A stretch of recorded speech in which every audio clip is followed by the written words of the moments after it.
Hello and welcome to our Lakeside chat. We are David Wofford and Katie Noonan, co-chairs of the Rotary Nature Center Friends. And we're so happy that you can join us tonight.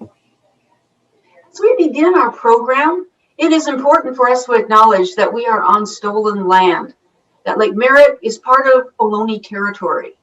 We hear now from Corinna Gould, spokesperson for the Confederated Villages of LaShawn and co-founder of Segura Te Land Trust. Good afternoon, relatives. My name is Corinna Gould.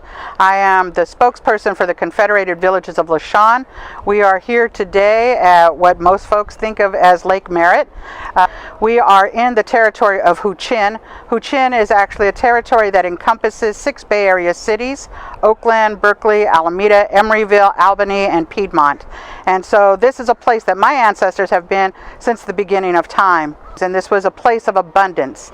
I'm so happy that people from all walks of life that now come into our territory can enjoy this beautiful place that my ancestors have enjoyed since the beginning of time. My relationship to the land that I have been born to, raising my children and grandchildren here, has been to tell the story, the truth of what happened on this land before other people came here.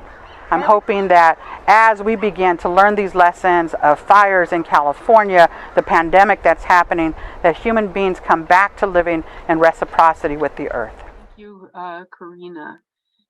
So, never more true, those words.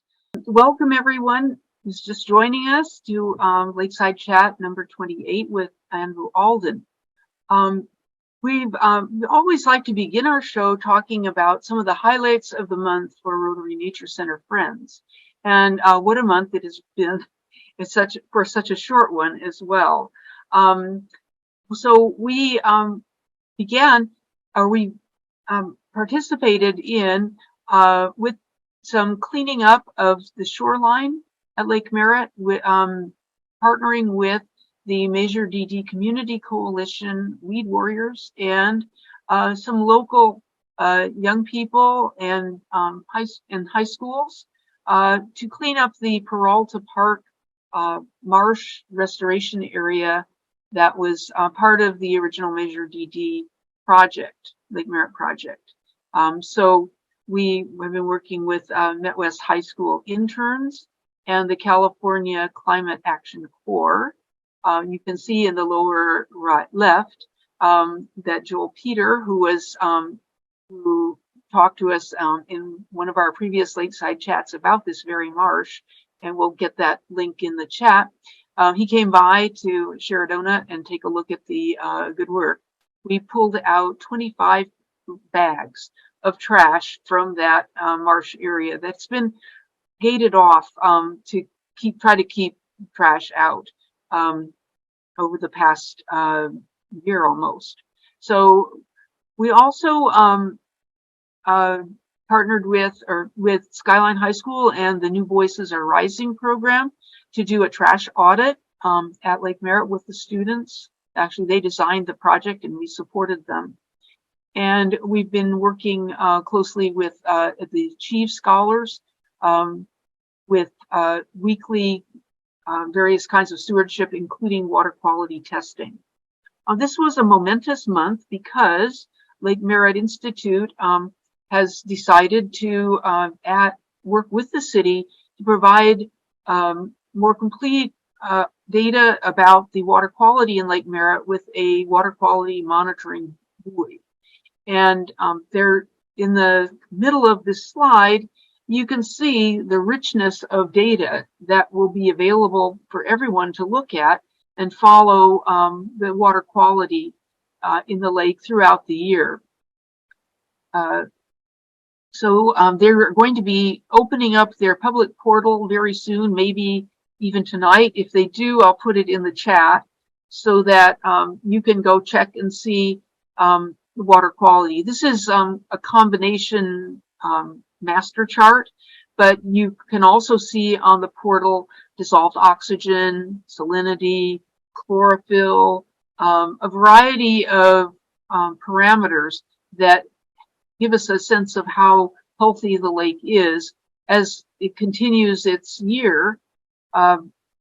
We actually found out after the fish kill that there's a lot we really don't know about how Lake Merritt operates as an ecosystem. And this is going to be a great adventure and very valuable to the city and to the wildlife refuge. So thank you, Lake Merritt Institute, for setting up this buoy. Want to share with you the next slide, that there's a project going on, or a program to raise funds to improve the water quality at Lake Merritt by providing better monitoring through the system of at least 3 buoys, but also to provide infrastructure and additional materials so that the Lake Merritt Institute, which pulls thousands of pounds of trash out of Lake Merritt, out of the water every year, to give them better ability to do their job and keep Lake Merritt clean for people and for wildlife. If you would like to find out more and make a donation if you choose, the link to this GoFundMe site is going to be dropped into the chat. So one of the things that we have been doing with Rotary Nature Center Friends is organizing people to go out in kayaks to use handheld monitoring devices called sondes to test the water for the vital signs of health that lake biologists use, especially now in the last month and a half during the times when the tide gates may need to be closed for flood control, and when we have incoming fresh water interacting with salt water, leading to some conditions that can cause low oxygen. So I'd like to share with you before we move on to our speaker, a short video that was made by the California Climate Action Corps Fellows about their work and research with us looking at water quality in the lake. Hi, I'm Leander. I'm a student at CSU East Bay studying geography, and the purpose of this project is to monitor the health of Lake Merritt by looking at measures such as dissolved oxygen, percent oxygen saturation, as well as the temperature of the water at the surface and at depth. To do that, we use some tools like the sucky disc and a sonding device to measure the turbidity in the water at different depths, as well as take a lot of measurements. Hi, I'm Sydney from the California Climate Action Corps, and along with measuring the health of the lake, we took plankton samples to see the health of the plankton and the health of the animals in the plankton, or in the lake, sorry. And another just interesting thing is that a lot of the plankton was too small, so it went right through our, what's it called? Right through our net. 5 micrometer net. Yeah, 20 micrometer net. Yeah, thank you. Very cool. What I found interesting today is how low the oxygen levels went in the water when we got over by the bird sanctuary. Also, the water was very, very bronzy and brown. And finally, what was really interesting to me is over all the way by the staircase, there was like a blanket or like a cloud of algae like coming towards that. Like we went over, I thought it was cement that we were going over, but it was like we entered this algae pocket. Cute. And what I thought was really fulfilling was actually working with the tools, the sonde, to measure the different levels of dissolved oxygen at depth, as well as the percent oxygen saturation. And it was really cool, like seeing how high it was at the surface by the bird sanctuary versus how much lower it was like in the center of the lake where the water was a lot deeper. People are disproportionately affected by climate change, and we're trying to improve the lake so people can have access and hopefully swim in it one day. You go first. All right, so the connection to climate that I was specifically interested in is as we see warming ocean temperatures, the waters that come in the bay through the estuary will be warmer, which makes it easier for algae to grow. And with the rising lake levels, we're going to see some shallower waters, especially along the periphery of the lake, like here by the boathouse and in the bird sanctuary, where there's another larger ecosystem for algae to grow. So this research is important because the algae bloom that happened in 2022 was massive, and it's not going to be the last one. Thank you. So really looking forward to working with the community on this community monitoring project.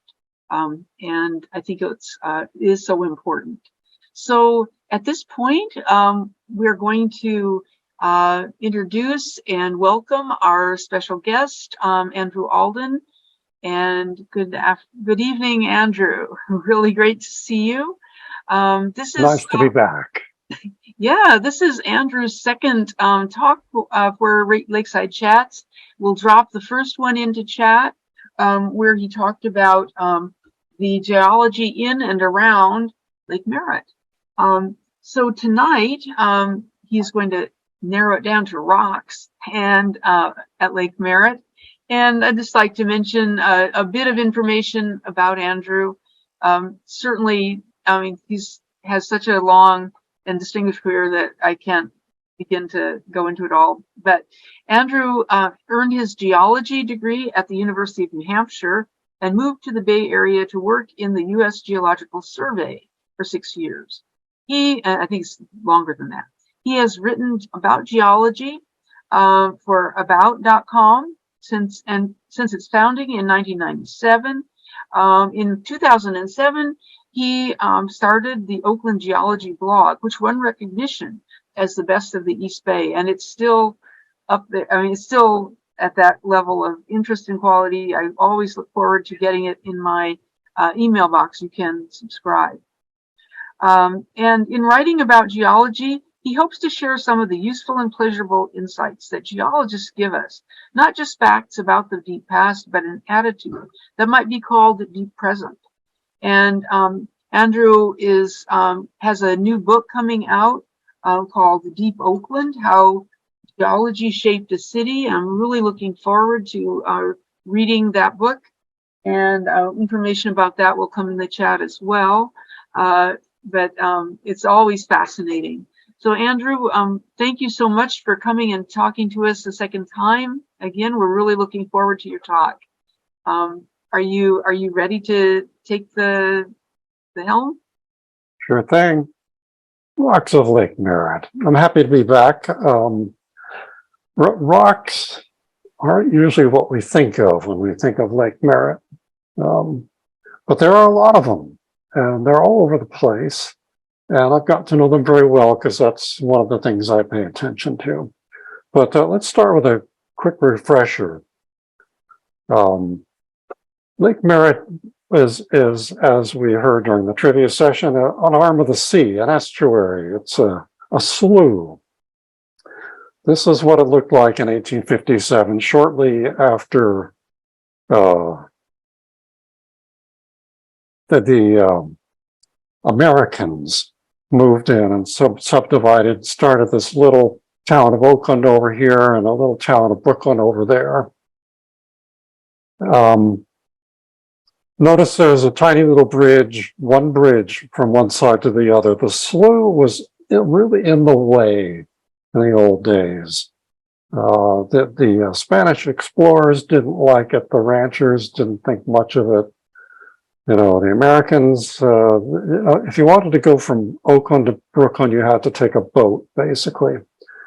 But Horace Carpentier, Boo Hiss, one of our founding scoundrels, built a toll bridge across the wrist of this arm of the bay and charged, I believe it was either 10 cents or 25 cents, and that outraged everybody.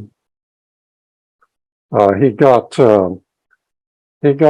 pistols pulled on him by some people who didn't want to pay for it, but they eventually built more bridges. And his original bridge grew into this. It's the 12th Street Bridge, and it's a huge thing. It's a real piece of civic infrastructure. They filled in the whole wide outlet channel. This is what it used to look like from that far side to this far side. It's all been filled in. And the outlet channel got filled in on both sides of Laney College and so on and so forth into this little narrow channel with fast moving water. And in some, we've turned this little natural place into this. And by the way, you may hear a few things in the background. One thing, we have First Friday going on outside my window, so there may be the occasional sound car going by. I also have a cat who likes to speak now and then. You might hear her. And we will all ignore her.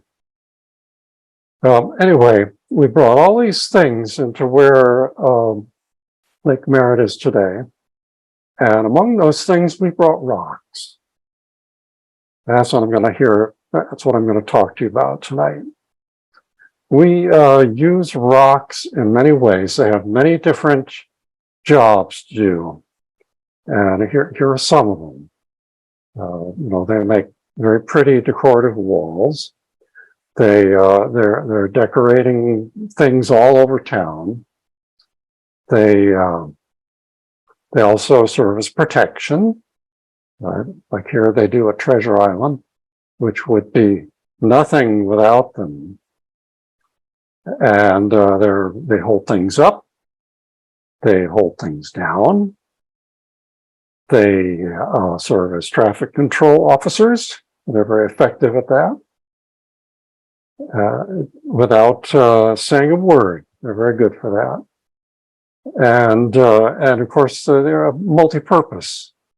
Like, for instance, here in Middle Harbor Park, they're good for seating, and they're good for traffic control, and they're good for decoration. And everywhere in Lake Merritt, they do the same. They have all sorts of roles, including multiple ones. And before I go on but further, geologists love rocks. And I'll tell you a secret. They love rocks. They even think this. They think that rocks are people. And so I'm going to show you some of my favorite people around Lake Merritt. But first thing, every rock around Lake Merritt is artificial, so to speak. It was brought there. There are no natural rocks around Lake Merritt. All we have is clay and gravel. This is the largest stuff we have. This is the bank side on Adams Point. If you climb down there at low tide, you can look at this gravel, and it's the size of peanuts at the biggest. So that's not much to work with if you're thinking about rocks. So the first thing they did when the time came, after they settled all the lawsuits stemming from Horace Carpentier's original crimes, boo hiss, was to when the city government finally established ownership over the lake, they got a bond issue passed and used the money to, first thing they did was armor the shore. They turned the mud slough into open water, and they dredged up all the mud and gravel, and they put it over on the side to make it nice land, and then they put a wall in between them. And that's how the Lake Merritt we know began. And some of this landfill was recycled stuff. It was recycled from Oakland's first roads. Our first roads were not the roads we know today. They were not made of concrete and asphalt. They were made of macadam. Macadam is a road building method that consists of a bed of fist-sized stones covered with a layer of smaller stones, topped with a layer of gravel, topped with a layer of rock dust. And that was the state of the art back in the 1860s and 1870s. And so when the time came, just a few decades later, 2 or 3 decades later, when concrete and asphalt came along, they recycled a lot of this stuff. So some of it they dumped in the harbor, and I'm pretty sure a lot of it they dumped around Lake Merritt while they were building it up. And the reason I know this is I recognize it. I recognize this stuff. This is the same rock I see up on the hills above Piedmont, where their Oakland's first rock quarries were. That's where the rock that paved our streets came from. And so that's this particular rock is some of our fine Franciscan chert. This is a local material. And when you get to the walls, if you get a chance, it's hard to see these real close up. There's places here and there you can climb down and look at them. And of course I do that. And I recognize this stuff too. This is stuff that's an old friend to me. It's the same rock that we see elsewhere in Oakland, like the Woodminster Steps, the Cascades in Woodminster Park, and in Montclair.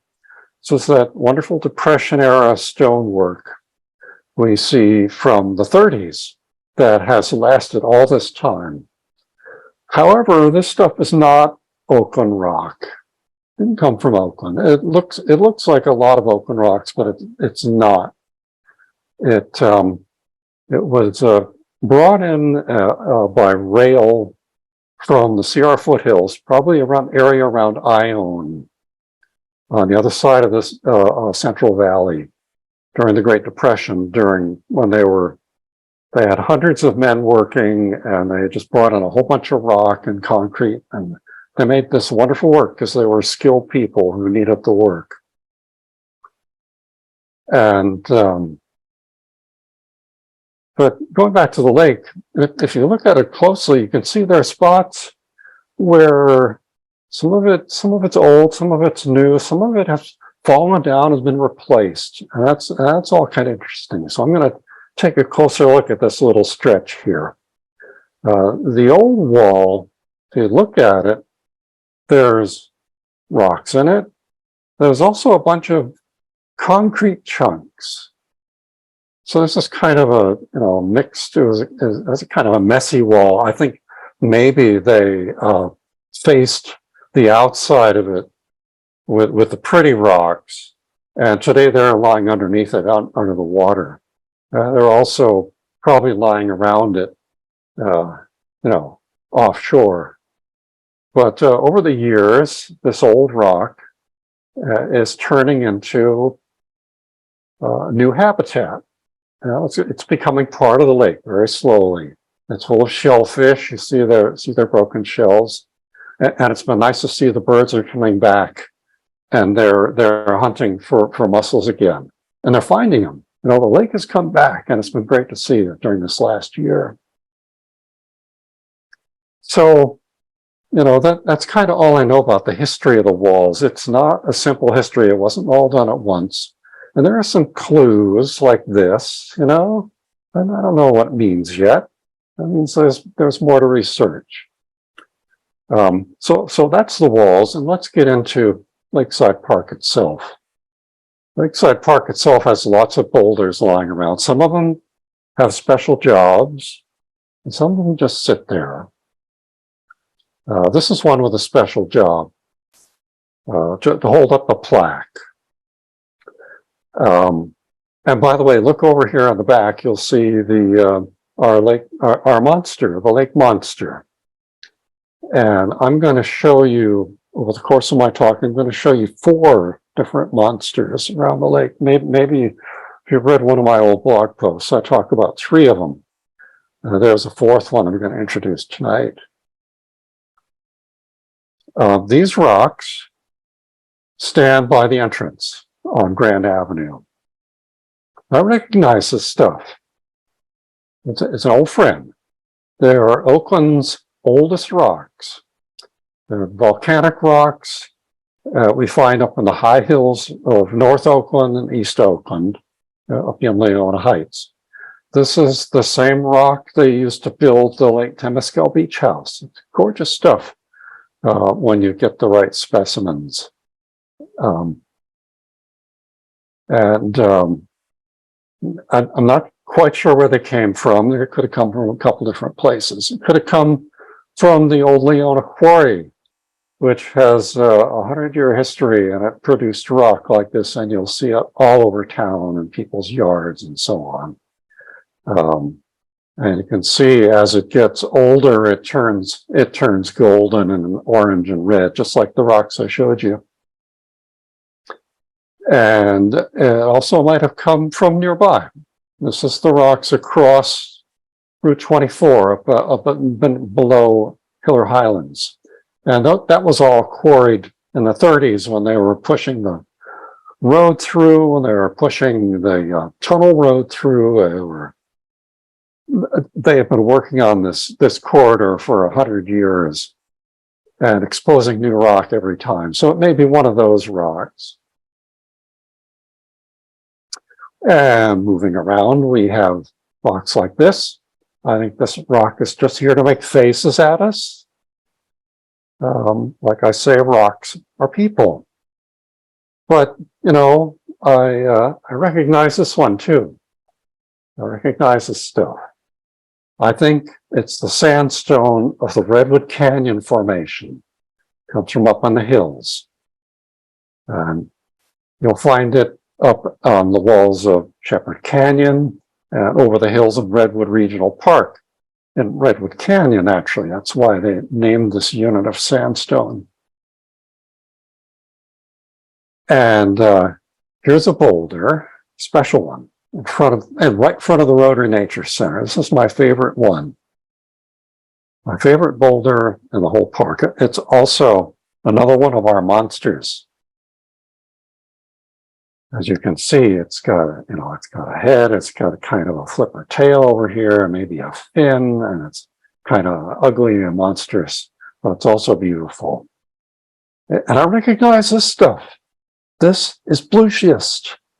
It's a rare stone, generally speaking, and there's not much of it in Oakland either. You'll find it in bits and pieces in the hills of Piedmont and around Mills College. In fact, this is where it is in Mills College. It's a little outcrop along the old streetcar route on the edge of campus. And I was here one sunny day with another geologist, and he was going, "Oh yeah, look at this, look at this." He was, he's being a geologist. He was looking at all the features. But, that was the first time I'd ever been there when the sun was shining directly on it. And I wrote this about that moment in my blog. I just could hardly pay attention to him as I was paying attention to this stone. I said, the rock shone blue, as brilliant as the sky itself. And at all points it glittered with minute crystals and mineral flakes. All I could do was let this light wash over and into me, a sauna of stars. So I hope you'll get a sense of that moment. You take a pause by the Rotary Nature Center and admire that monster. And here's monster number 3. Maybe you recognize it. It's over here. It's the dragon at Children's Fairyland. But look down too at these rocks by the path. They're doing a job keeping people on the path. One or two of them is this very special red stone. And I recognize this stuff. This is another Oakland rock. It's the Alones used to treasure it before any of the rest of us were here. It is ochre. Ochre is a stone, a naturally occurring iron oxide stone, and you grind it into red and orange and yellow pigment, depending on the particular mineral mix that's in it.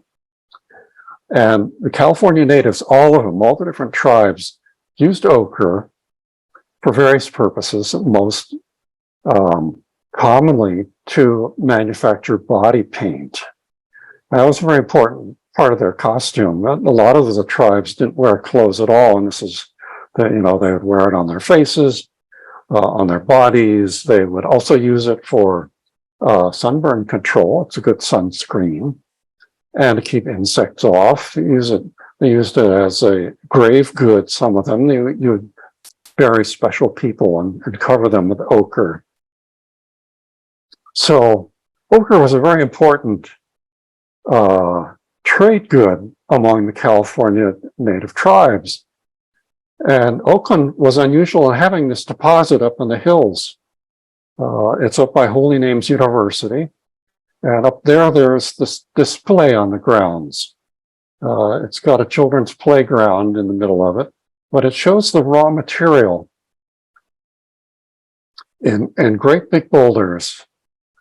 And they came up here to mine this stuff and produce ochre, and they traded it all over the bay for salt from down around Piedmont or lint, including finished arrowheads from up in the Napa Valley, or obsidian. Obsidian. I said that already.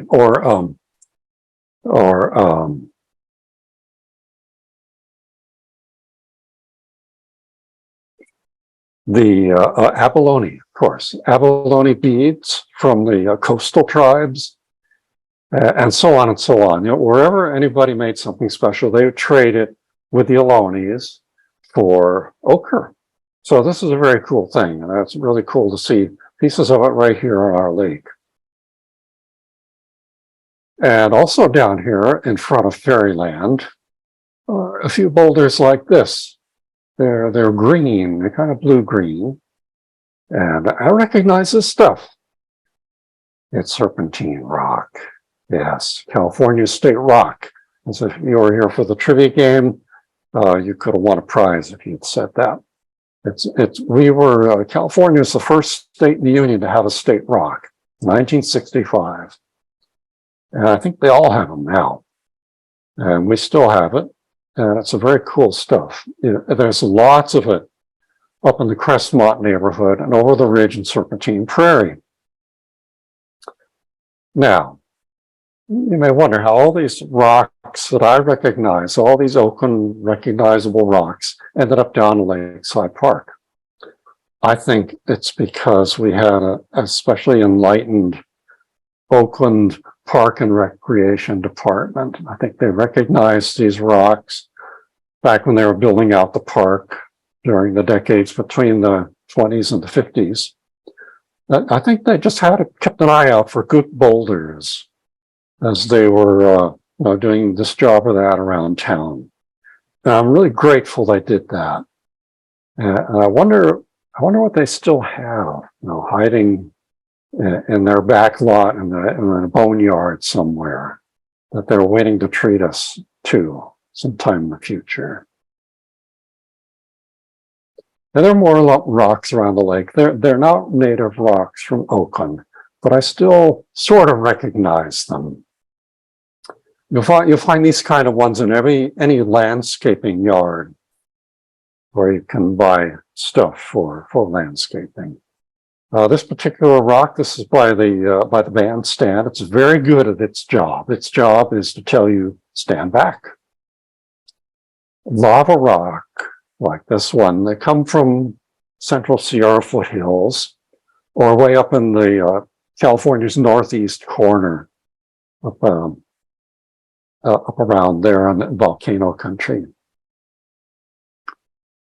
And this set of rocks, they have a job, a couple of jobs. They're protecting the shoreline, and they're being sat upon, and they're being played upon too.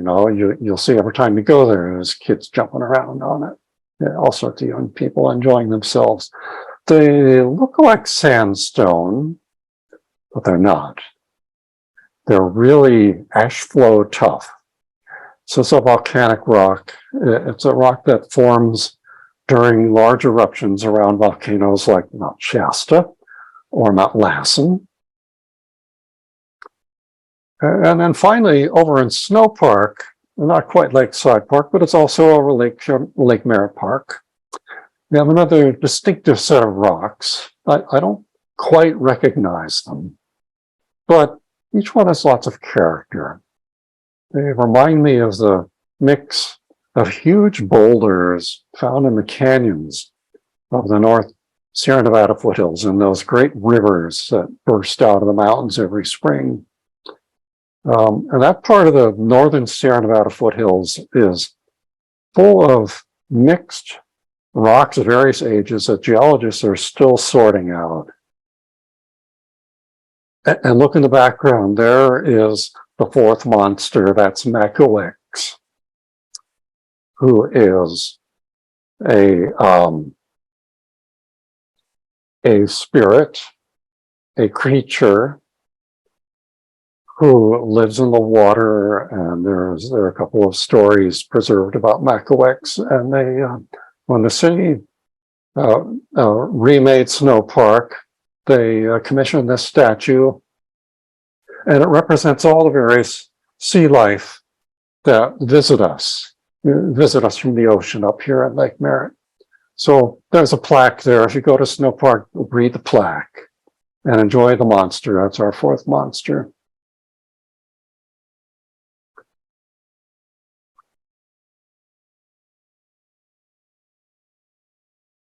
And some of you may be wondering, what about the gardens? What about the gardens at Lake Merritt? Aren't they full of rocks too? And yeah, they are. They're full of rocks. They're so full. They're so full that, you know, I can't even start to talk about them. There are too many. And so I say, wait till next year. I'm going to give you another special talk on the rocks of Lake Merritt, the gardens of Lake Merritt.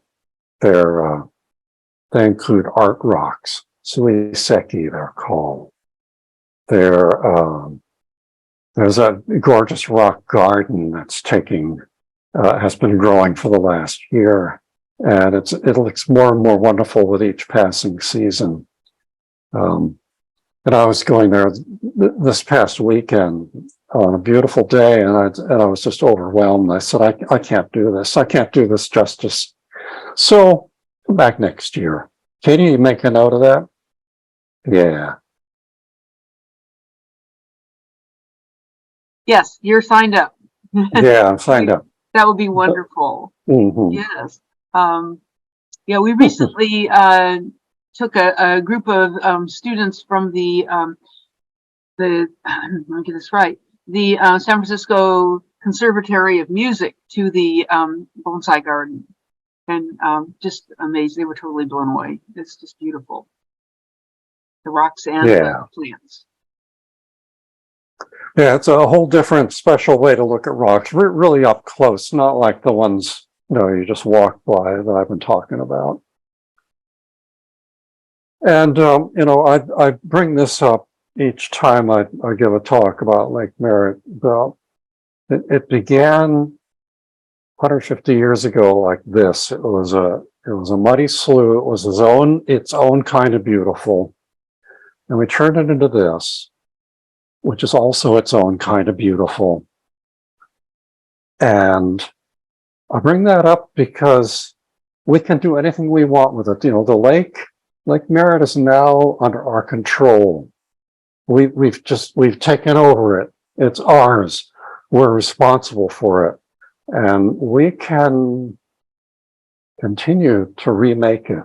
We can fix it. We don't have to bring back powerboat races. We could do other stuff. We could do new creative things with it. And we have a long time to do it. The sea level is rising. 150 years, it might be 2 or 3 meters higher. We'll need to rebuild all the walls. We'll need to raise them or knock them down. Who knows? We do anything we like. And it's time. It's never too soon to start thinking 7 generations ahead. And so that's pretty much all I have to say. It's time. I'm ready to hear some questions. I also wanted to note I have to plug my book. This is it. It's going to be officially released on the 2nd of May, but you can pre-order it now anywhere you buy books. I'm already being signed up for bookstore appearances if you want to get an autographed copy or just, beat me on the head with it. And I do want to say that if you go to Heyday Books itself and try to order it there, they're still working on their ordering system. It'll be another couple of weeks. So, you can go there if you'd like, but you can't pre-order it there yet. Go anywhere else. And Oakland is full of nice bookstores, and so is Berkeley and Alameda and Emeryville and San Leandro and San Francisco. And Orinda. I'm going to appear at Orinda Books. They've already signed me up, so I'll be there. Anyway, any of you have some questions or comments? So, don't be shy, everyone. We're going to, so you can jump in anywhere and ask Andrew a question. Let's see. So Kevin wants to know what's the difference between the blue schist and serpentine? They seem similar in appearance. Yeah, they're both kind of blue. One is really blue and the other is blue-green. Mostly. Sometimes it's olive green. Serpentine can be a lot of different colors, from almost white to almost black, almost brown black. Serpentine is it's a low pressure, low temperature rock that forms when the seafloor crust, basalt lava, is attacked by seawater deep underground. This is during its passage through plate tectonics on its way to the continent, where it got plastered onto California. It's altered deep underground at moderate temperatures and low pressure as geologists see it, but that's miles down below the ground. And it turns into this slippery, glossy, gorgeous looking rock. It's called serpentine because it reminded the early geologists of snake skin. Whereas blue schist is a rock that forms at very high pressures and unusually low temperatures. It's rock that forms in subduction zones when the oceanic crust is being pulled deep underground, like 15, 20, 30 miles underground. And it's being pulled down so fast that it doesn't get very hot. So it's high pressure, low temperature. That's common enough in the earth, but it very rarely gets lifted back up to the surface without being altered into something else. So it's real unusual to find it. California's lucky because we have a whole belt of it throughout the Coast Range. There's bits and pieces of it all over the place. If you look for a rock unit called melange, which consists of the kind of mixture that subduction zones make. So that's a long answer to a short question. They're very different rocks. Blue schist will have minerals like garnet in it. Serpentine has minerals like magnetite in it. Serpentine has minerals like asbestos minerals in it. There are very few places in California where they used to mine asbestos, and they don't do it anymore. It's not much of a hazard. They talk about windblown dust. It's not much of a hazard. Asbestos is bad to live with. It's bad to live with. It's bad to be a worker with who's exposed to huge doses for years at a time. And this is the way it used to be. And it was awful. A lot of people used to get sick from it. Serpentine is a friendly stone today. I'm good friends with it. And I hope you'll go on up to Serpentine Prairie and check it out. We're going to have a really good wildflower year up there with all this rain. It's going to be really interesting.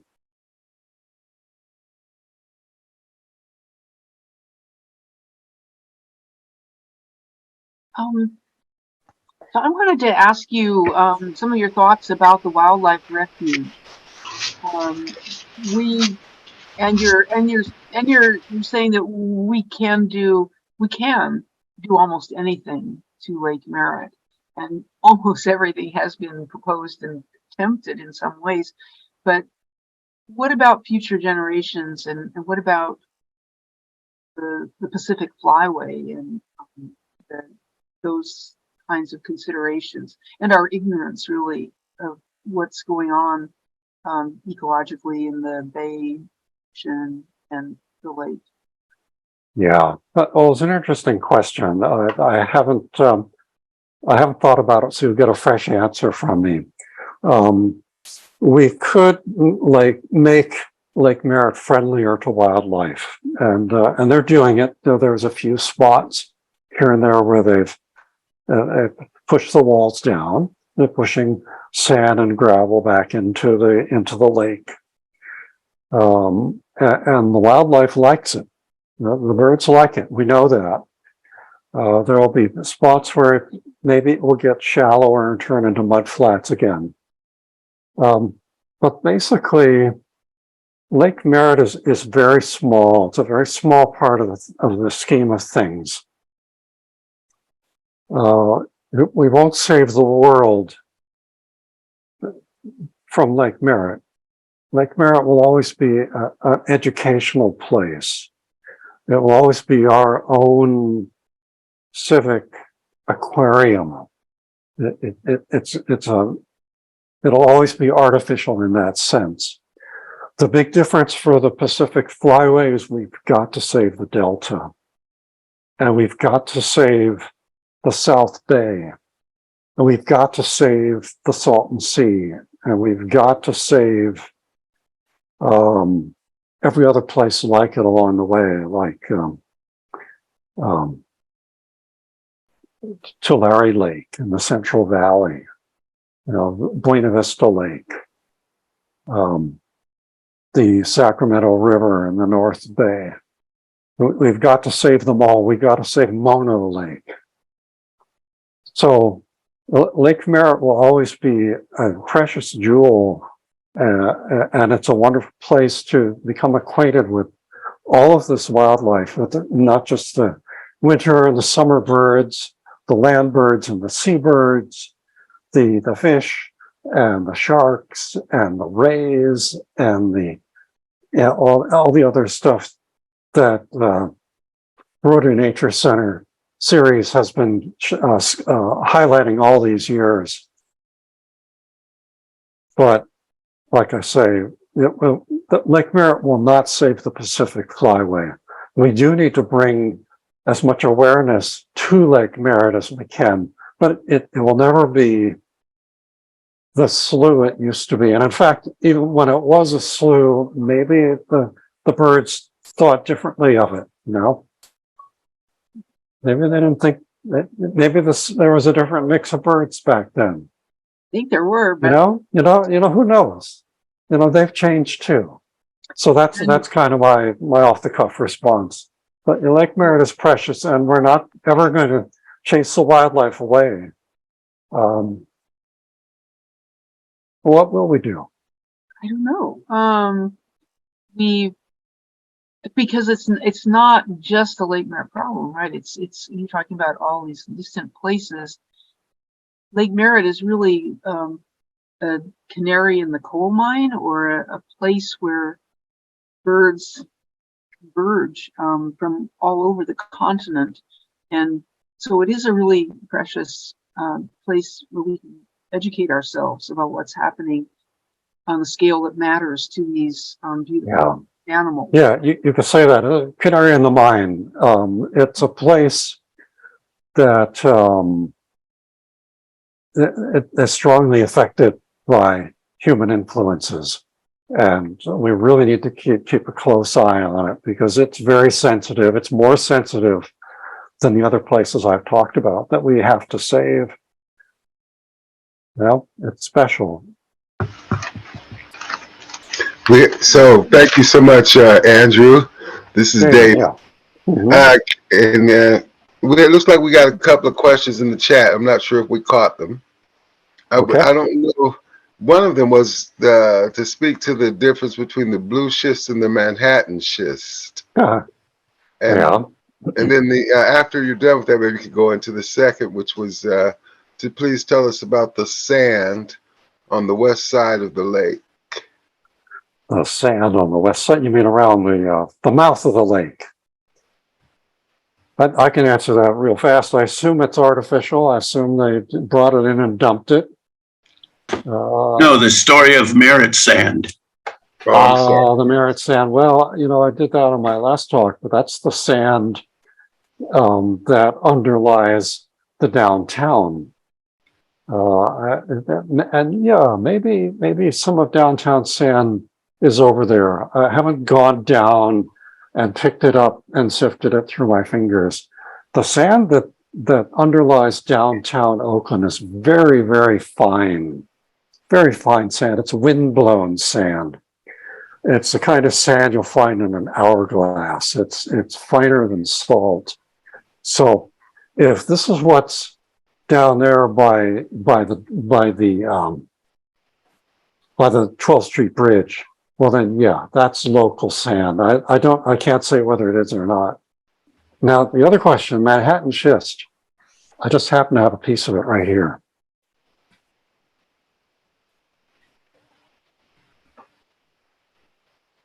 This is Manhattan schist. I picked it up in Manhattan, right outside the New York Times building. I was there because while I was writing for About.com, the New York Times bought that website. So they have to fly us to New York every once in a while. And we'd have big meetings of all the writers. So anyway, I did this. There was a construction site across the street and I grabbed this. And I kept it on my bookshelf ever since. Now, schist is a kind of rock. It's called schist. It's an old German word meaning split because it's very finely layered. It's a rock that was squeezed very, very hard so that all the minerals, they reformed, they changed to different minerals. They changed under high pressure and high temperatures. And that's what schist is. This is a mica schist because it's full of mica. The blue schist is full of blue minerals. There's also green schist. And that's the difference. The schist is a textural term. It's a rock with a specific texture. So that's the difference between Manhattan schist and blue schist. They were both formed from different kinds of rocks. This rock formed from an ordinary dirty sandstone, just like the ones in the park. The blue schist formed from volcanic rocks, from the rocks of the oceanic crust. So they had different parents. They both went through the same childhood to turn into these very different looking rocks. They're both schist. Thanks for that question. Can you tell us why the windblown sand was chosen for downtown Oakland? It blew there, it blew there. This was during the ice ages, at the height of the ice ages, around 20,000 years ago, when there was so much ice on the land, on the poles in Antarctica and North America, that the sea was the sea was so much lower. It was so much lower. It was as far below today's sea level as our tallest buildings are high, more than 400 feet lower. So if you picture that, the whole bay was bare land. The whole coastline, all the way out to the Farallones, was bare land. And the Ice Age winds were stronger than today because it was the Ice Ages, you know?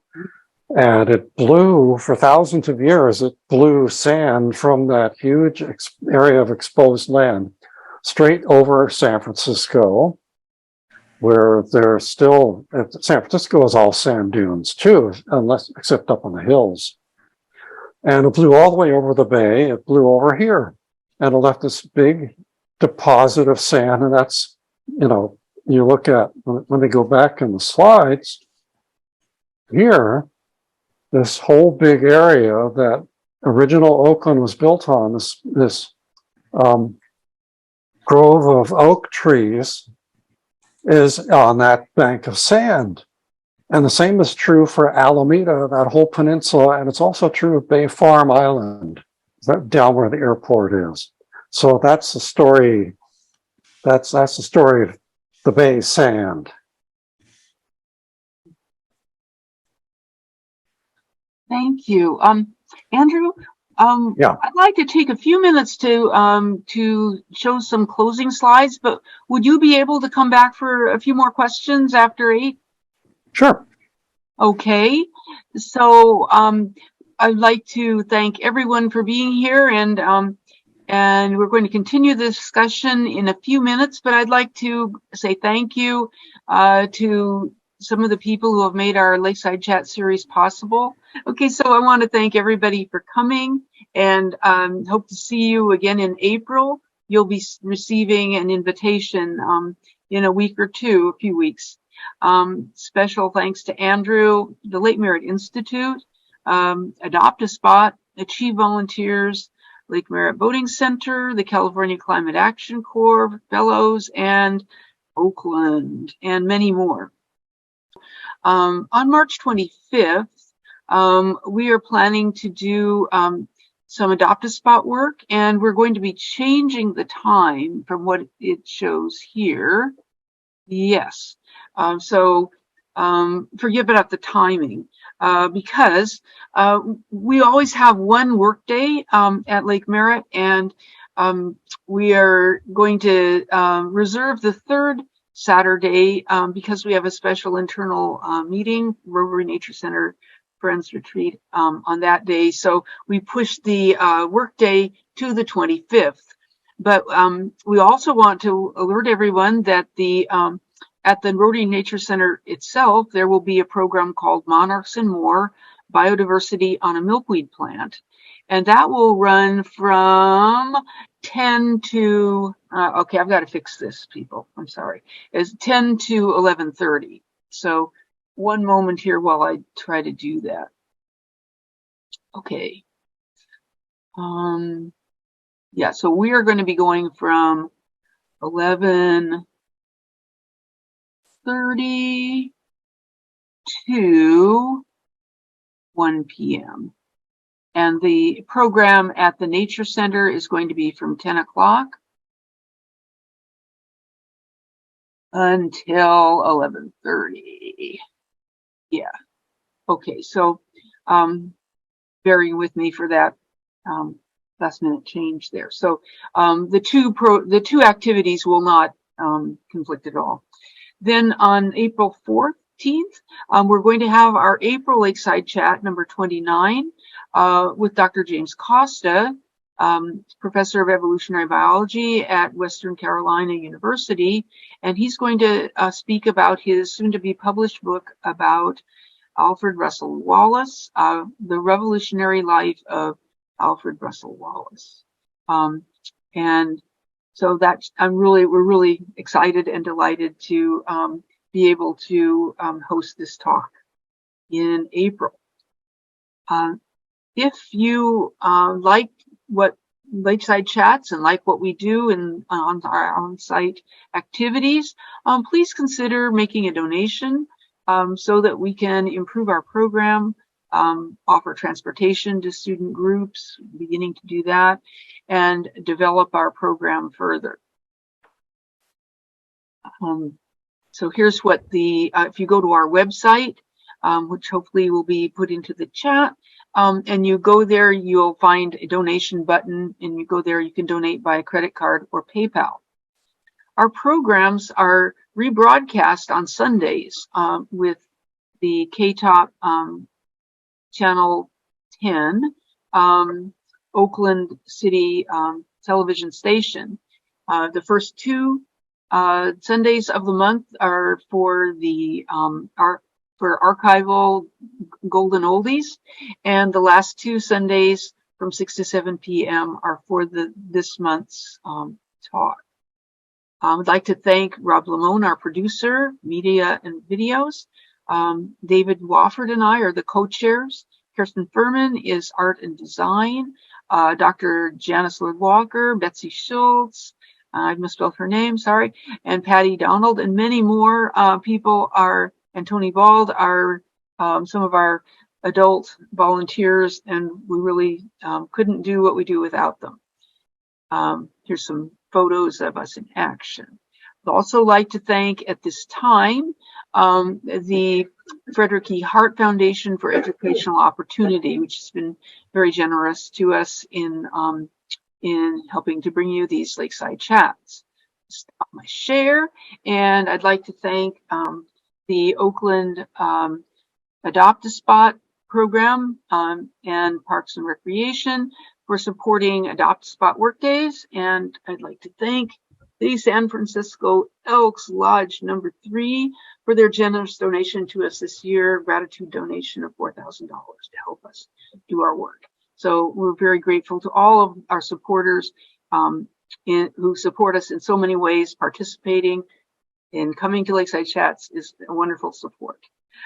So I would like to say now that thank you for coming, and I hope to see you in April. We're going to have our formal close now, but we're going to reopen in less than a minute so that we can ask more questions to Andrew. So Katie, wait a minute. You're telling me I'm going to be a TV star too? Absolutely, you are. Wow. Yeah. Well, here's say hi to all the viewers out there. Nice to have you. Okay, we'll do so. So now I'm going to get out of the spotlight, hopefully. Yeah, and we can ask Andrew more questions. So we're now after 8, and please, you can unmute yourself now and ask a question. And Anthony Antonucci says to everybody, rock on, Andrew. I like that. So more questions, please. We'll usually go on for a few minutes, and then we'll have our actual closing. Well, earlier in the chat, someone had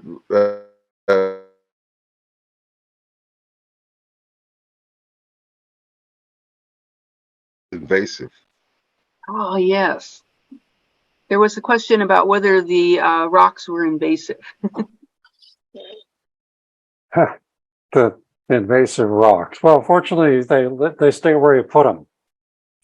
So it's not like invasive plants or animal species. I say rocks are people, but they do stay where you put them, not like people. At the time of the gold rush period, what could you give us a sense of what the state of the geological mind was? How much of an awareness that was available to people as they arrived here in this, what to them was a new area? Nobody here in Gold Rush was a geologist. I think that's safe to say that. Nobody was a geologist. They were just gold hunters. A lot of them had been, miners or quarriers or whatever. They knew what they were looking for. I think most of the people who showed up to say they heard that there was gold nuggets just lying in the riverbed, and if you showed up and dug around, you'd find a bunch of gold nuggets. And, here and there it was true. And if you did go on up to the gold grounds, you looked around and it was pretty easy to figure out how to do it. You get your equipment and you do it. But nobody, for one thing, nobody knew geology. For another thing, geology didn't know much either at the time. We knew how to identify rocks. We knew pretty much how to figure out the ones with fossils in them. We knew we could. Some were older than others, but compared to today, it was real primitive. The first geologists to show up in California were after statehood, when the state government hired Josiah Whitney to put together a party and travel around California and do his thing. And so he did that. Took a couple of years to do that. And then he proceeded to write a great big thick volume about all the fossils in California. Well, the state legislature said, wait a minute, we thought you were gonna, tell us about where all the gold is, and they cut off his money. So that was the story of the early geologists in California. We were kind of, we didn't really know a lot. But in my lifetime, I went to college in 1970 in the 70s, so it's been 50 years. And back then, plate tectonics, what we all learn in school and the newspaper, it's all over the place. It was so new, it wasn't even in the textbooks yet. I mean, I kind of knew about it because I've been following along. But since then, it has been a revolution in what we know about the Earth, about the whole system of the Earth, how the continents and the oceans fit together. And yes, how they get together and create gold deposits and copper deposits and iron deposits and rare earth element deposits, all the things that we need for civilization. It's been fascinating to watch. And California, one thing I said is that when I wrote this book, The Geological Story of Oakland, the geological story of every California city is a new story. It's not the stories we were told in school. That's what I hope. Every California city, at least the big ones, I think there are enough readers in each of them that someone like me could write a book like mine for those cities too. And I really hope my book starts a trend, because it's pretty rare. I looked around before I wrote it and I said, there's nothing like this out there. And California would be a great state for that.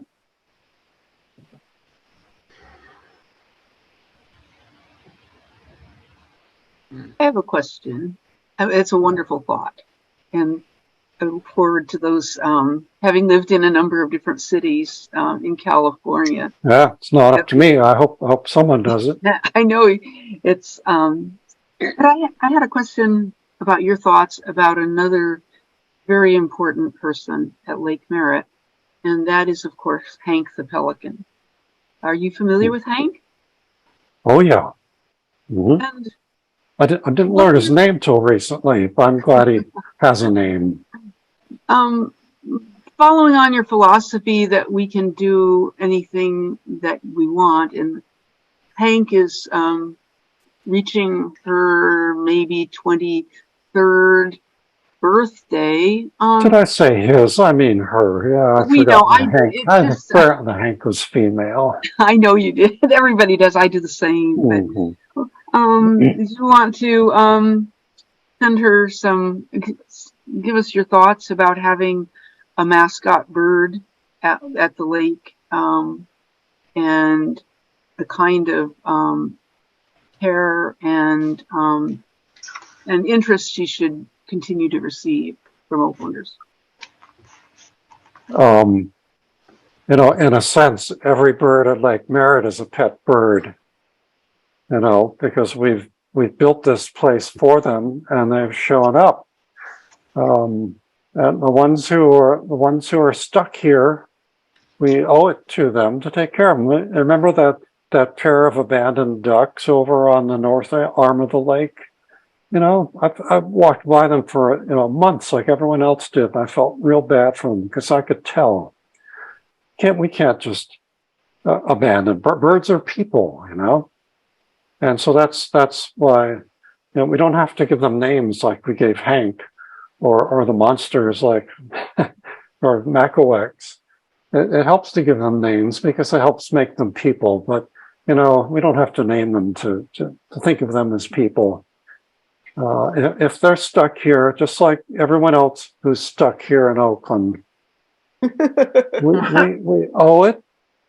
We owe it to everyone, you know, to keep taking care of them, and any other bird, and people too. That's what we have to do. So that's my answer. Yeah, I'm fine with Hank being here. You know, but like I say, we don't really know what the mix of birds was before Oakland was founded. This is what it is. Probably Well, we know it wasn't the Canadian geese that seem to be all over Mm-hmm. the lake. Yeah, for instance, the Canadian geese the Canada geese, excuse me, have started to live here. They started to live here year round. They never used to. And, you know, we can chase them away if we want, but and if there's a humane way to do it, I don't, you know, I didn't object to it when we were chasing them away. Remember that? We had people out to addle their eggs. We had trained dogs, you know, do that. It didn't work. So we just have to adapt. Everybody has to adapt. They are adapting to us, and we are adapting to them. We are co-evolving because we're all people.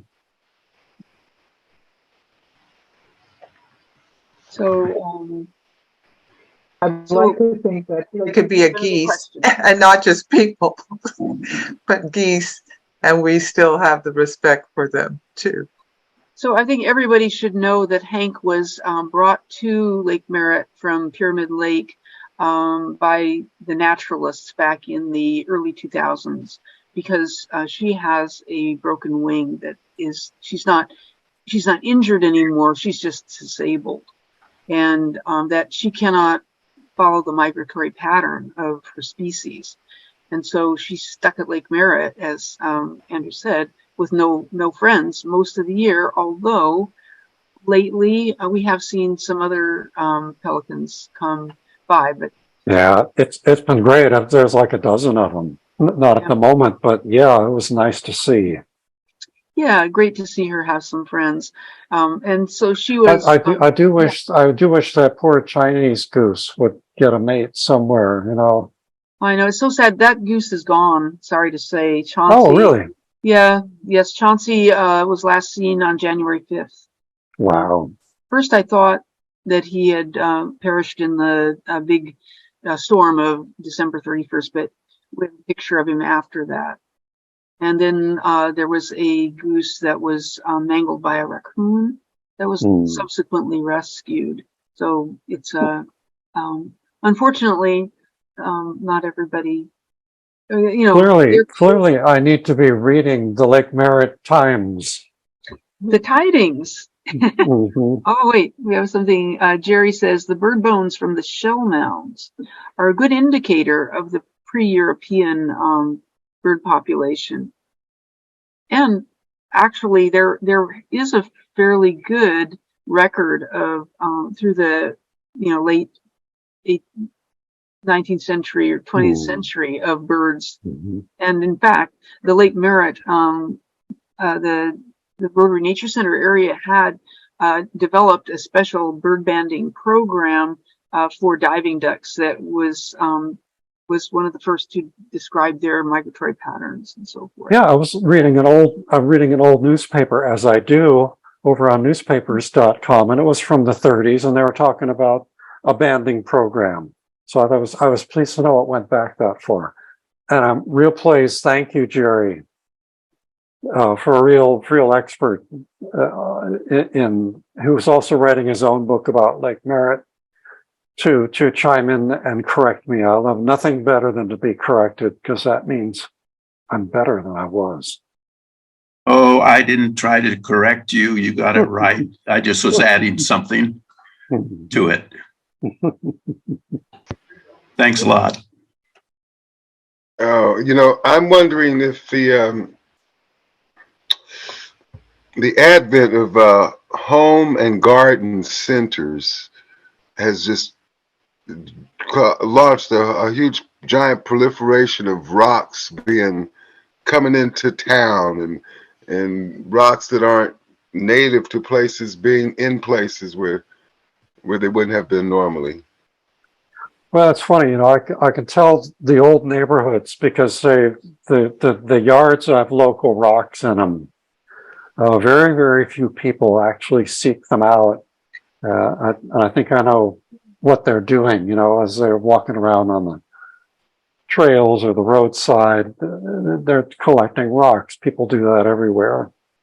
I've stopped doing that, but people do. But yeah, professional landscapers, they don't, almost none of them think about local rocks.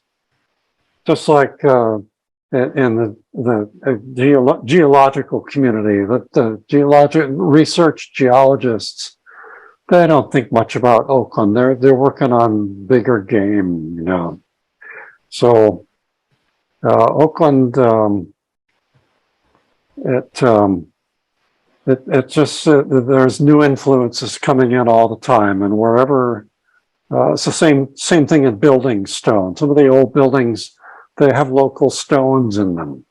Like City Hall is California stone.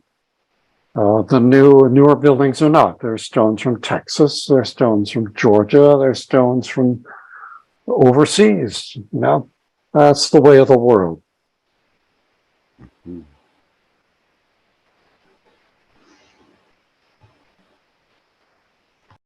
Well, I'm going to check myself out here. It's been great hanging out with you folks. Thank you so much. I think next month's talk, Alfred Russel Wallace, he is quite a character. That's going to be interesting. Yeah, I'm very excited to learn about that. Should be really fun. Thank you so much for coming tonight. And my pleasure. Yeah, and all we'll right. Keep you to your word. Thank you. Good night now. Good night. Good night. Thank you.